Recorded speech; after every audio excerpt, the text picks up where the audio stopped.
4-light setup for YouTube. Hello everybody, welcome back to the channel. Hopefully you're all having amazing creative days. Today we're going to talk about lighting, and in this video I'm going to show you how to take this basic lighting and turn it into this lighting setup. And this looks so much better. There's a lot more character, there's a lot more depth, it's a little more dynamic. This is a 4-light setup plus what I have behind my computer monitors and in the shelf over there. But it looks so much better than it did before, right? So in this video, I'm going to deconstruct this lighting setup. We're going to talk about why I set up the lights the way I did, why I chose the colors the way I did, the composition and all that kind of stuff. We're going to break down this whole scene that you're looking at, and hopefully by the end of this video, you'll become a little more learned on how to set up your own lights. So stick around because we're going to talk about lighting in this video. All right, so now we're going to do this vlog style. We switched from the EOS R5 to the EOS R, and yeah, let's take a look at this lighting setup. I'm going to give you a little walk through and we can take a look at everything.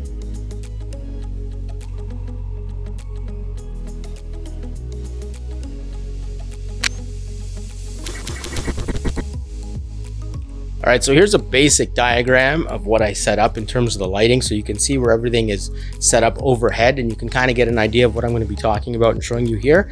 I have this image on my blog post, so if you want to check the link in the description, you can go to the blog post, you can download this image, and you can try and set this up yourself in your own studio.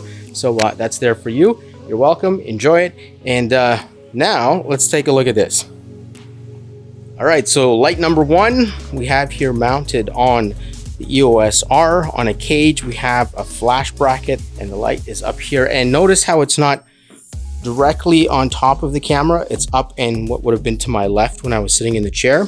And the reason for that is that you don't want the light dead center on top of the camera because it gives a very flat lighting. It doesn't add a lot of character. It looks boring. Your face looks flat. There's not a lot of definition. If you bring the light up and to the left or up and to the right, you get a slight shadow falling on one side of your face, and that adds more character, adds more depth, makes it look more real, and the lighting just looks a lot better. So that is light number one. All right, so the second light here, we have a Neewer 660 RGB LED light, and it is a fantastic light. I highly recommend these lights for backgrounds, for lighting yourself, for anything. They are great. The only thing they're not good at is producing the color red. We have light number two and light number three kind of facing each other on a diagonal. One's in front of me, one's behind me, but they're both facing right through me on what's called a sandwich technique. So if you don't know what a sandwich technique is, I have a video right up there if you want to check it out after this one, where I talk about the sandwich technique and why it's valuable and how to set it up. So check that video out. And light number three is, this actually should be the key light because it's bright enough. That's a VL300 by Godox. And then I have this diffuser on there. They call it a beauty dish. It's not really a beauty dish. It's more like a softbox with a grid on it. And that'll also be linked down below if you want to check it out. But that creates some nice directional lighting that falls onto the side of me. And if you look on my left side, you'll notice that there's a nice white light around the edge of my my body on the left side, and that's called an edge light. And what an edge light does is it kind of separates me from the background.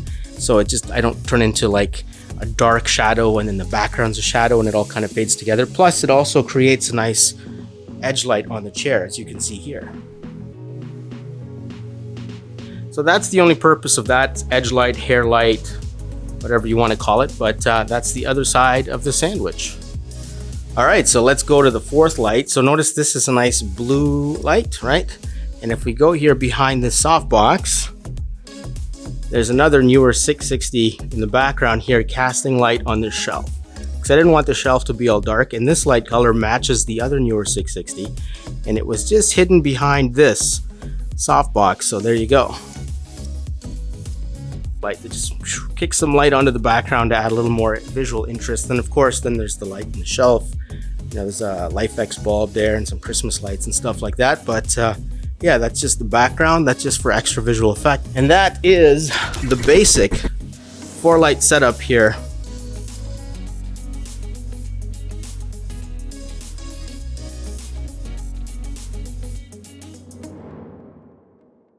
So here we go. Now you can see everything kind of tied in together. We have the edge light on one side. We have the blue light hitting me from this side. and that ties in with the blue light here on the shelves. So now there's continuity. This whole side is blue. This has the white light on it. And then of course, this is the light I'm kind of blocking with my fingers that's on the camera. So that's the key light because it's the brightest one. The other two just add kind of dimension, and one is kind of lighting up the background. And of course, we got these LEDs. I have some goofy LEDs behind the computer, and they're sort of set to go off when I make loud sounds. And that's why they're kind of pulsing and moving around. So it kind of adds a little bit of dynamic effect to the shot. But there's also more going on in this setup than just lighting. If I throw the rule of thirds grid up, you can see that I'm intersecting here on the rule of thirds, which is one of the rules of composition. You want to try and align things on one of these X's here that line up with the rule of thirds, and it just creates a more pleasing and dynamic image.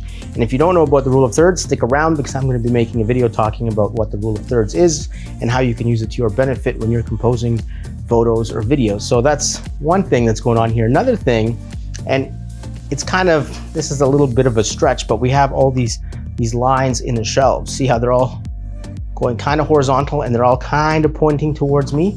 That's what you would call leading lines. So it kind of, if your eye wanders anywhere, the leading lines always bring your eyes back towards the subject matter.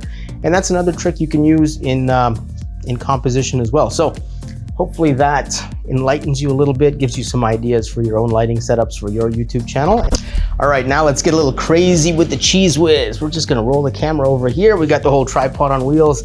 And this is the beauty of a sandwich lighting technique. You can rotate yourself within the sandwich as long as you're between the lights, and the lighting setup still works. It's pretty crazy, right? Except now this light here has kind of become the edge light, putting this blue edge light on me, and the soft box is kind of diffusing me from this side. So it's adding to the key light and just kind of lighting up this side of the face. Pretty cool, right? So hopefully this video has inspired you to try new things with your lighting setup, whatever it is you're lighting, if it's a YouTube video, personal videos, or even with photography, these techniques work as well. So hopefully it inspires you. And if it did, please consider subscribing to the channel. And if you enjoyed this kind of thing, definitely leave a comment down below. Let me know what you think. If you learned something, if you've got something you want to add to this whole thing, and we can start the conversation down below. So thank you for watching. Peace out. I will see you guys in another video, and there will be some more lighting videos in the future. See ya.